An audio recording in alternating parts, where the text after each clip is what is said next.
Čaute ľudia, ja vás vítam u ďalšieho videa, teda prvého videa v tomto roku, novom. No a v tomto videu si prečítame zmeny, ktoré ovplyvnia Slovensko tento rok. Takže, ak sa vám video bude páčiť, dajte like a odber. A my môžeme z tohoto môjho papiera, ja idem čítať. Takže zmeny, ktoré ovplyvnia Slovensko. Prvá zmena je daňové a mzdové zmeny. Rozšíri sa progresívne zdaňovanie príjmov, pribudnú vyššie daňové pásma 30% a 35% pre vyššie príjmy. Môže to znamenať vyššie dane pre ľudí s vyššími príjmami, zatiaľ čo nezdaniteľná časť a nové pravidlá môžu pomôcť nízkym a stredným príjmom. Táto zmena sa môže týkať iba viac dospelých ľudí, tí, ktorí pracujú, hej, a netýka sa to nás, detí, tínedžerov, ale dobre, ideme ďalej na ďalšiu zmenu a to je druhá zmena a to z tej sa týka sociálne a poistné zmeny. Dôchodky sa valorizujú od cca v uzatvorke vyššie ako predtým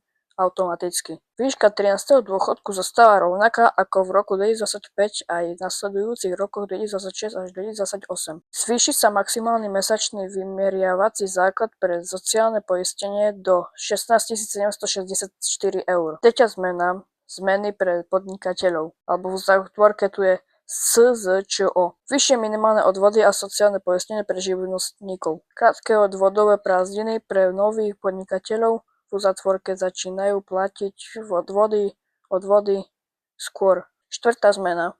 Zdravotné a sociálne zabezpečenie. Dĺžka náhrady mzdy pri PN sa predĺží z 10 dní na 14 dní. Zmeny platia pre rôzne typy poistení, v uzatvorke nemocenské, úrazové a nezamestnanosť. A piata zmena. Dôchodkové poistenie pre opatrovateľov. Ľudia, ktorí sa starajú o dieťa s dlhodobo nepriaznivým zdravotným stavom, budú od 2026 dôchodkovo poistení od začiatku starostlivosti bez vekovej hranice dieťaťa. To je všetko. A ešte mám tu aj globálne a významné udalosti v roku 2026. A sú tam iba dve. Takže FIFA World Cup 2026 a technologické a právne trendy. Takže najprv ideme na toto FIFA World Cup 2026.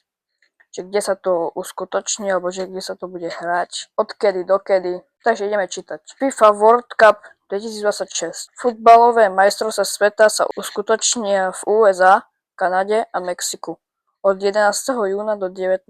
júla 2026. Bude to prvý turnej s 48 tímami v histórii. No a posledná. Technologické a právne trendy. V roku 2026 začnú platiť nové regulačné a právne pravidlá, napríklad EU AI alebo AI Act a ďalšie zákony okolo umelej inteligencie a ochrany údajov. V uzatvorke tieto zmeny ovplyvnia aj firmy a technológie v celej Európe. To je všetko. Je to buď dobrá zmena, alebo buď zlá zmena v tomto roku, čo sa stane novom. Urobte si sami názor, napíšte mi do komentárov, hlavne Slováci, aký máte na to názor, že napríklad hlavne ľudia dospelí. No a toto je koniec tohto videa. Ak sa vám video páčilo, dajte like a odber, pripojite sa na môj Discord server, sledujte ma na Instagrame, aj na druhom Instagrame a ja sa teším u ďalšieho nového videa v tomto novom roku. Takže papa.